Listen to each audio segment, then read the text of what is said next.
chaos, Cameron warns of difficult times ahead as he tries to plot a way forward. The Prime Minister says he won't trigger Britain's EU exit, letting his successor decide that. But he insists there's no going back. It was not the result I wanted, nor the outcome that I believe is best for the country I love. But there can be no doubt about the result. Calls for unity and calm go unheeded as the pound plunges again. And Corbyn's crisis deepens, dozens more quit as his authority drains away.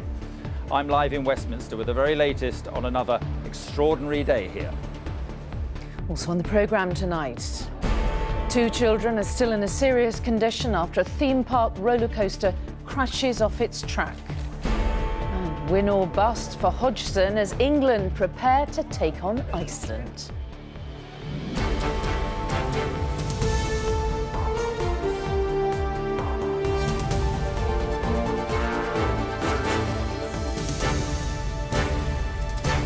This is the ITV Evening News with Mark Austin in Westminster and Mary Nightingale in the studio.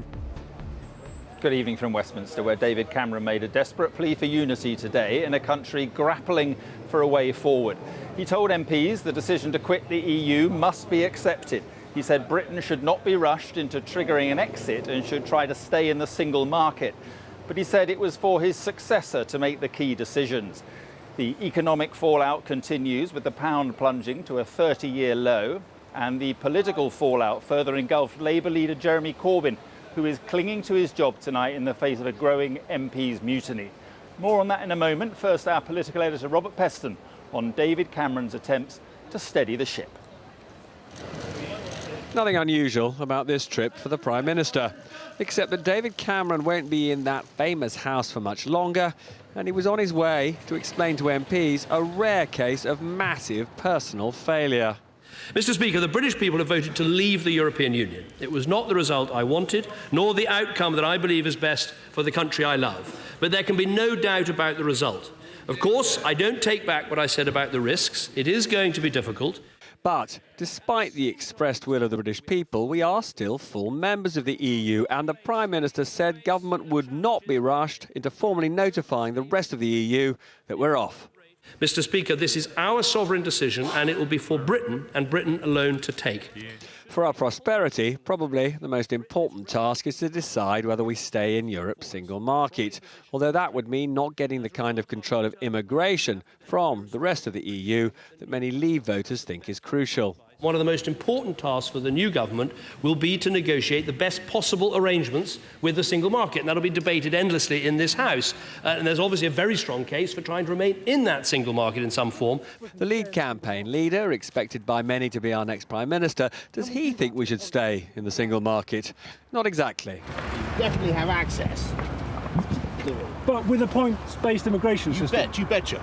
I think very good statement by the Chancellor, and very important that there's confidence in the economy, and you can see that the markets have stabilised, the pound has stabilised. He got away before challenged on how he could say that markets had stabilised, with investors taking fright and sterling falling to levels it hasn't seen for 31 years. Ah, Boris. So with markets in turmoil, as this pro-EU ally of the Prime Minister warned might happen, what of our more immediate prosperity? It is inevitable, after Thursday's vote, that Britain's economy is going to have to adjust to the new situation we find ourselves in. It will not be plain sailing in the days ahead. But let me be clear, you should not underestimate our resolve. We were prepared for the unexpected, and we are equipped for whatever happens. Now, how many of these arriving for Cabinet today will be looking at the windows and wondering if they should be measuring them for new curtains? Theresa May, the Home Secretary, will definitely put herself forward as a candidate to be Tory leader and Prime Minister. Stephen Crabb, the Work and Pension Secretary, sounds as though he'll be doing the same. And what I want to see over the next few days is a candidate emerge who understands the enormity of the situation that we're in. And Jeremy Hunt is thinking about it. Now, not long for MPs and Tory members to choose. The organisers of the contest said we'll have a new Prime Minister after the polls by September the 2nd. Robert Peston, ITV News. Well, stocks, shares and sterling took further punishment on the markets today. The pound hit a 31-year low against the dollar, and there's increasing concern about a possible recession. Our business editor, Joel Hills, is in the City of London this evening. And Joel, all this despite the Chancellor's attempt early this morning to bring some calm to the markets. Yes, but come on, Mark, there's nothing he could have said really that would have brought permanent calm to the markets. Britain's leaving the EU. We have absolutely no idea what that means, and until we do, they will remain unstable. The strength of the pound is the best indicator, the best gauge we've got of international investors and the way they view our economic prospects. It weakened again today. If you're off on holiday, £1 buys you €1.20 or $1.32 on the stock markets. The big fallers were the banks. Shares in RBS, are you watching Boris, are back to levels last seen in the financial crisis.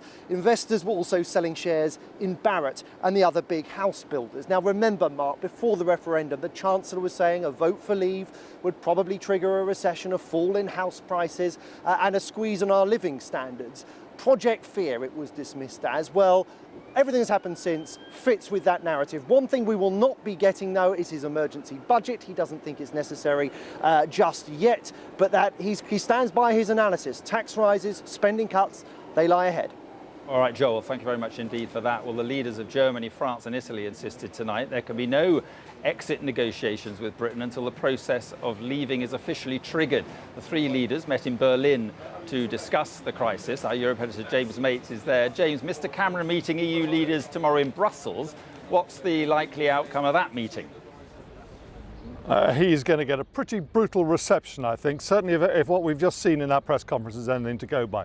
The three big lead countries that are going to be left in the EU together saying the UK is getting nothing from us in return for this referendum. We're not going to do any of these early informal talks to see if we can stitch up some sort of deal that would allow the UK to back off on this. If they want to leave, they must leave. They must tell us they want to leave by triggering Article 50. We want them to do it as soon as possible.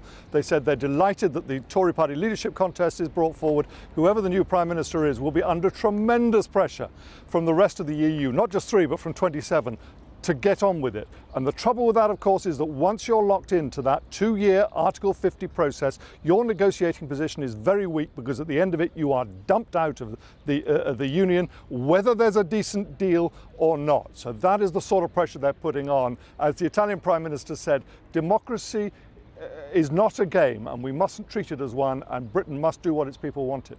Difficult day for Mr Cameron tomorrow. James, thanks very much indeed. Well, here the Labour leader Jeremy Corbyn was told by his own deputy today that he had no authority as the mutiny against him continues to grow. Almost all Mr Corbyn's front bench has now quit and called on him to resign, but he is remaining defiant. Tonight he's facing a showdown with his party's MPs. Our political correspondent Carl Dinnan has more on that. Jeremy Corbyn set off for work with a smile this morning. Hold on, Mr. Good morning, Corbyn. everybody. Nice Will to you see resign later nice today to see if more all. people leave? Very nice to see you all. He had replaced most of the dozen shadow ministers he had lost yesterday, but there were more resignations to come. Many more.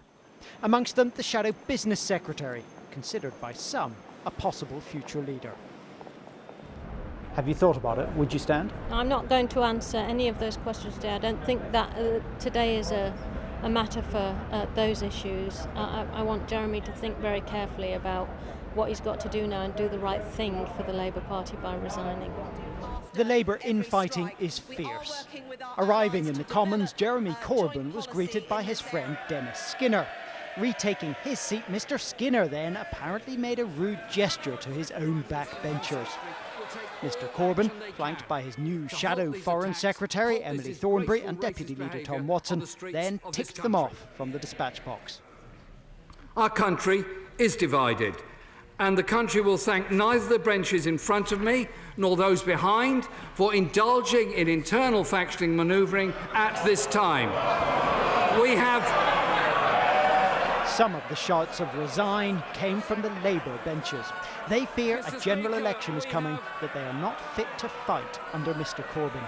I think it could be a wipeout for the Labour Party. So I said personally, directly to Jeremy, look, you can try and hold on for grim death if you want, but it will be the death of the Labour Party. But Mr Corbyn's allies say he's going nowhere. Should Jeremy Corbyn resign? No, not at all. No, he's the elected leader of the Labour Party by the party members. They're the sovereign body. So no, Jeremy shouldn't resign at all. And as Labour MPs met this evening, Jeremy Corbyn supporters gathered in Parliament Square to say that if a leadership challenge was to be launched, they would just vote Jeremy Corbyn back in. And that is the dilemma for the Labour Party and all its supporters tonight. Around 40 frontbenchers have resigned. Mr Corbyn faces a vote of no confidence from MPs tomorrow. And yet, the only thing that really matters is a leadership contest. And all his supporters here think that if there is one of those, he will win it. And they might well be right. Thank you very much indeed. David Cameron has condemned xenophobic abuse following Britain's vote to leave the EU. After the referendum, there's been a 57% rise in reports of hate crimes such as this, where racist graffiti was sprayed onto a Polish Association building in London. And the US Secretary of State John Kerry has urged the European Union to remain calm. He said it's important the divorce is handled responsibly, and the US, he said, will maintain its special relationship with the UK. Well, immigration may have been the main issue for some Leave voters, but certainly not for all. In towns like Mansfield in Nottinghamshire, where 71% of people backed an exit, there were many different reasons. In the first of a series of reports, our social affairs editor Penny Marshall has been speaking to people about what was behind their vote. What binds us is being tested, but there are pockets of unity in our divided island where the majority had their voices heard. Leave. Leave. Leave.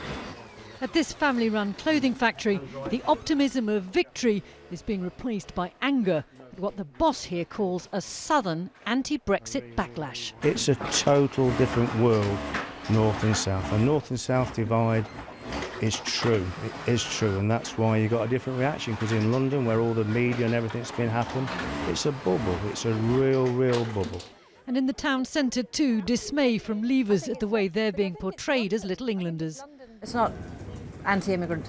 No, I don't think so. Our country's been built on immigration. I don't think it's about immigration at all. I think, you know, the political parties just made it about two issues, economy and immigration. No. More complicated than that. The politicians need to get out to more of these towns like this, like Mansfield, you know, and Boston and Leicester. They need to get out and see what the people are up against. Jodie, which way did you vote and to why? leave, so that we could put some more money back into the community and back to the NHS. And the one Remain voter was reconciled now to the result. I believe that the British society, Parliament, Queen, everything will stand up more than it was.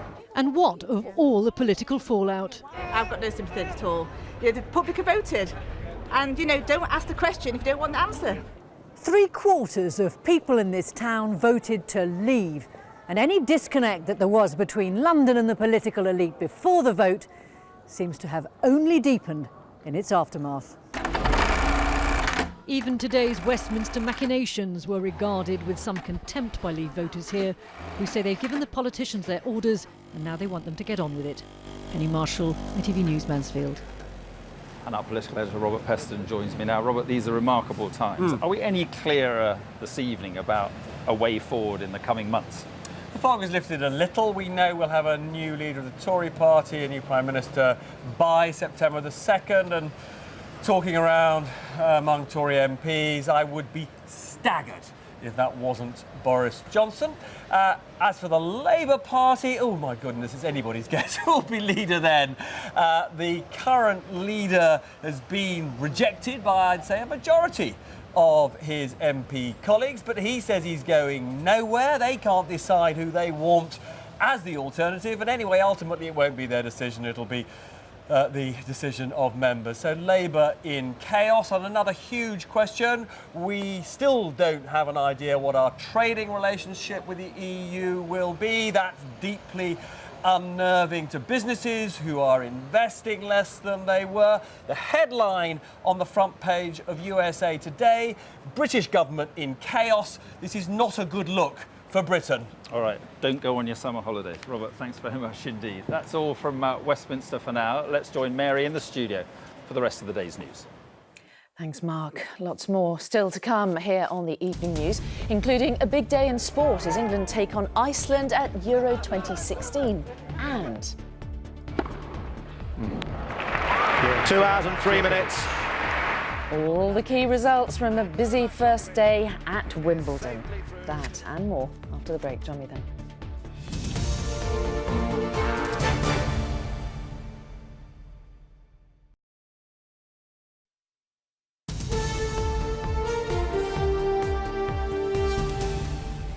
And welcome back. 2 children remain in a serious condition in hospital tonight after a roller coaster derailed at a Motherwell theme park yesterday.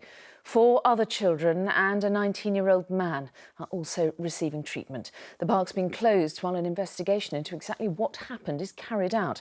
From the scene, our correspondent Martin Geisler reports. This is the tsunami ride in action. An inverted roller coaster, the passengers hang from the carriages. It's described as a thrill ride, but yesterday something went catastrophically wrong. Oh my God. Of the 10 people injured in the crash, 7 are still in hospital, all aged between 11 and 19. 2 in a serious condition, the others stable. They're suffering arm, chest and leg injuries. Passengers queuing to get onto the ride saw it unfold before them. Started its initial descent at high speeds, hit the first turn and didn't complete the turn and just seemed to go straight down. As the injured are treated in hospital, the park itself has come under the control of the Health and Safety Executive. Their investigation to establish exactly what happened here is now well underway. Even the park's owner hasn't been allowed in to assess the scene for himself. We have never had an incident like this before in 50 years. And what I would say is we are heartbroken that people have come to our park and been injured on one of our rides. The school holidays began here last week. The park will remain closed until the authorities' work is complete. Martin Geisler, ITV News, Motherwell. A British paedophile has been convicted of a series of sex offences against young boys. 75-year-old Douglas Slade from Bristol was arrested in the Philippines and deported to the UK last year. He was found guilty of 13 historical sex offences and will be sentenced on Friday. And a man from Birmingham has been charged with preparing for acts of terrorism. Zahid Hussain was arrested earlier this month for carrying a weapon in public. He has been detained under the Mental Health Act and will appear at Birmingham Magistrates Court tomorrow. We're moving on to football now. And England play minnows Iceland tonight for a place in the quarter-finals of the European Championships. England have made more team changes ahead of a game they are expected to win, but they don't know their opponents, but they know that opponents will not be a pushover. Our sports editor Steve Scott has all the build-up from Nice. It's challenging to kill the hours before such an important evening, but breaking the monotony with a stroll on the French Riviera could be worse. Contemplation time for Roy Hodgson. If all goes wrong, tonight could be his last act as England boss. The walkabout pursued by a growing number of fans as word spread, whereas others preferred to soak up some pre-match sunshine. Iceland supporters are here in numbers too, dreaming of making history, but knowing deep down this should be their tournament swan song. As for the players, a win tonight would change their lives forever. It's something you dream of as a kid, to play in a big team like England, so everyone's happy, everyone's looking forward to the game, and as I said, hopefully we can get a good result. Roy Hodgson has made 6 changes again. Harry Kane is back to lead the line. Raheem Sterling gets another chance as England try to turn possession into goals. In this tournament so far, his team sitting back, and I think for us as a group of players, we take that as a compliment. You know, we've got a good team and we have to work hard to find the gaps and create chances and then exploit the opportunities we get given. England headed to the stadium tonight knowing victory is expected and that failure against tiny Iceland would attract a whole new level of criticism.